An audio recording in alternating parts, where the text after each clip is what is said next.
श्रावण महिन्यामुळे पूजा, हार तसेच मंदिराच्या सजावटीसाठी लागणाऱ्या फुलांना मागणी वाढली आहे.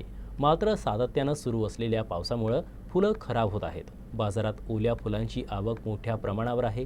चांगल्या प्रतीच्या फुलांची आवक कमी होत असल्यानं झेंडू, शेवंती आणि निशिगंध फुलांच्या भावात वाढ झाली आहे.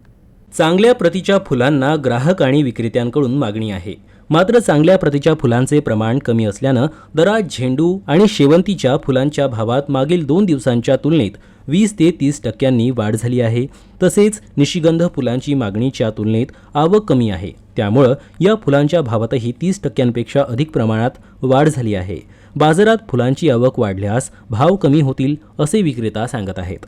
मागील काही दिवसांपासून राज्यातील बहुतांश भागात पाऊस पडतोय, त्यामुळे फुलं खराब होत आहेत. शेतकऱ्यांनी विक्रीसाठी पाठवलेल्या फुलांमध्ये भिजलेल्या मालाचं प्रमाण जास्त असल्यानं ठोक व्यापारी सागर माहेश्वरी यांनी सांगितलं.